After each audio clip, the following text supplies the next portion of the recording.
क्या आप जानते हैं, राजा दशरथ ने अनेकों प्रकार से यत्न किए, सुमंत्र जी को समझा कर भेजा।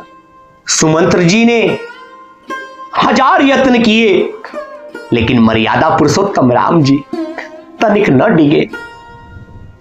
वो अपने वचनों पर खड़े रहे। आज की यह कथा सभी कष्टों को हरने वाली कथा है, क्योंकि ये प्रभु राम कथा है। आइए कथा प्रारंभ करते हैं। जय श्री राम। हे तात, कृपा करके वही कीजिए जिससे अयोध्या अनाथ ना हो। श्री राम जी ने मंत्री को उठाकर धैर्य बंधाते हुए समझाया। हे तात, आपने तो धर्म के सभी सिद्धांतों को छान डाला है। शिवी दधीची और राजा हरिश्चंद्र ने धर्म के लिए करोड़ों अनेक कष्ट सहे थे। बुद्धिमान राजा रंती देव और बलि बहुत से संकट सहकर भी धर्म को पकड़े रहे। उन्होंने धर्म का परित्याग नहीं किया। वेद शास्त्रों और पुराणों में कहा गया है कि सत्य के समान दूसरा धर्म नहीं है। मैंने उस धर्म को सहज ही पा लिया है। इस सत्य रूपी धर्म का त्याग करने से तीनों लोकों में अपयश छा जाएगा। प्रतिष्ठित पुरुष के लिए अपयश की प्राप्ति करोड़ों मृत्यु के समान है और भीषण संताप देने वाली है। हे तात, मैं आपसे अधिक क्या कहूं, लौटकर उत्तर देने में भी पाप का ही भागी होता हूं। जय श्री राम। आप जाकर पिताजी के चरण पकड़कर करोड़ों नमस्कार के साथ ही हाथ जोड़कर विनती करिएगा कि हे तात, आप मेरी किसी बात की चिंता न करें। आप भी पिता के समान ही मेरे बड़े हितैषी हैं। हे तात, मैं हाथ जोड़कर आपसे विनती करता हूं कि आपका भी सब प्रकार से वही कर्तव्य है जिसमें पिताजी हम लोगों के सोच में दुख ना पावे। जय श्री राम। श्री रघुनाथ जी और सुमंत्र का यह संवाद सुनकर निषाद राज कुटुंबियों सहित व्याकुल हो गया। फिर लक्ष्मण जी ने कुछ कड़वी बात कही। प्रभु श्री रामचंद्र जी ने उसे बहुत ही अनुचित जानकर उनको मना किया। श्री रामचंद्र जी ने सकुचाकर अपनी सौगंध दिलाकर सुमंत्र जी से कहा कि आप जाकर लक्ष्मण का यह संदेश न कहिएगा। सुमंत्र ने फिर राजा का संदेश कहा कि सीता वन के कलेश न सह सकेगी, अतएव जिस तरह सीता अयोध्या को लौट आवे, तुमको और श्री रामचंद्र जी को वही उपाय करना चाहिए। नहीं तो मैं बिल्कुल ही बिना सहारे का होकर वैसे ही नहीं जीऊंगा जैसे बिना जल के मछली नहीं जीती है। जय श्री राम।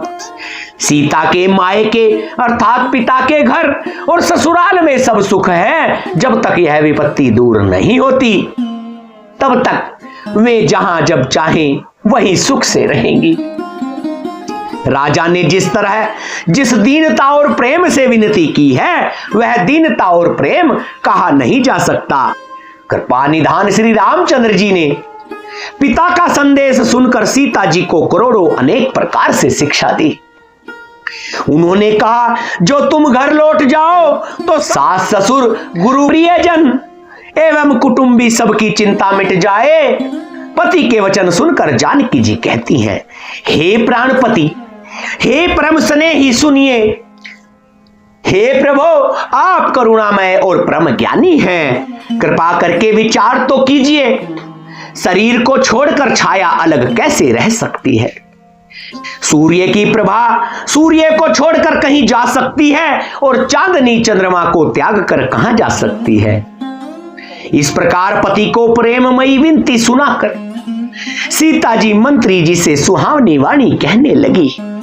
आप मेरे पिताजी और ससुर के समान मेरा हित चाहने वाले हैं। आपको मैं बदले में उत्तर देती हूं, यह बहुत ही अनुचित है, किंतु हे तात, मैं आर्त होकर ही आपके सन्मुख हुई हूं। आप बुरा न मानिएगा। आर्य पुत्र स्वामी के चरण कमलों के बिना जगत में जहां तक नाते हैं, सभी मेरे लिए व्यर्थ हैं। जय श्री राम। मैंने पिताजी के ऐश्वर्य की छटा देखी है। जिनके चरण रखने की चौकी से सर्व शिरोमणि राजाओं के मुकुट मिलते हैं, अर्थात बड़े बड़े राजा जिनके चरणों में प्रणाम करते हैं, ऐसे पिता का घर भी जो सब प्रकार से सुखों का भंडार है। पति के बिना मेरे मन को भूल कर भी नहीं भाता। मेरे ससुर कौशल राज चक्रवर्ती सम्राट हैं, जिनका प्रभाव 14 लोकों में प्रकट है। इंद्र भी आगे होकर जिनका स्वागत करता है और अपने आधे सिंहासन पर बैठने के लिए स्थान देता है, ऐसे ऐश्वर्य और प्रभावशाली ससुर, उसकी राजधानी अयोध्या का निवास, प्रिय कुटुंबी और माताओं के समान सासुएं, ये कोई भी श्री रघुनाथ जी के चरण कमलों की रज के बिना मुझे सौपन में भी सुखदाई नहीं लगते। बोलिए सीताराम भगवान की जय। दुर्गम रास्ते, जंगली धरती, पहाड़, हाथी, सिंह, अथाह तालाब एवं नदियां, कोल, भील, हिरण और पक्षी प्राणपति रघुनाथ जी के साथ रहते, ये सभी मुझे सुख देने वाले होंगे। अतः सास और ससुर के पांव पकड़कर मेरी ओर से विनती कीजिएगा कि वे मेरा कुछ भी सोच ना करें। मैं वन में स्वभाव से ही सुखी हूं। वीरों में अग्रगण्य तथा धनुष और बाणों से भरे तरकस धारण किए मेरे प्राणनाथ और प्यारे देवर साथ हैं। इससे मुझे न रास्ते की थकावट है, न भ्रम है और न मेरे मन में कोई दुख ही है। आप मेरे लिए भूल कर भी न सोच करें। सुमंत्र सीता जी की शीतल वाणी सुनकर ऐसे व्याकुल हो गए जैसे सांप मणि खो जाने पर होता है। नेत्रों से कुछ सूझता नहीं, कानों से सुनाई नहीं देता। वे बहुत व्याकुल हो गए, कुछ कह नहीं सकते। श्री रामचंद्र जी ने उनका बहुत प्रकार से समाधान किया, तो भी उनकी छाती ठंडी न हुई।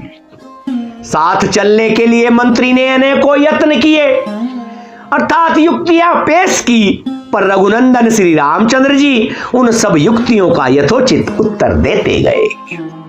श्री राम जी की आज्ञा मेटी नहीं जा सकती। कर्म की गति कठिन है, उस पर कुछ भी वश नहीं चलता।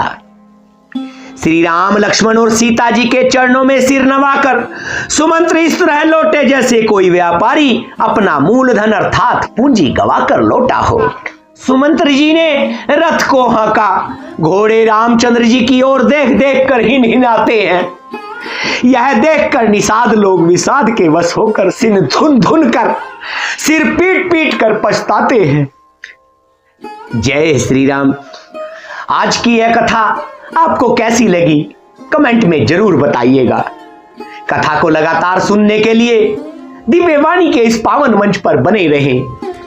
दिव्य वाणी के इस चैनल को सब्सक्राइब करें, वीडियो को लाइक करें और अपने प्रेमी मित्रों को शेयर करें ताकि सभी का कल्याण हो सके।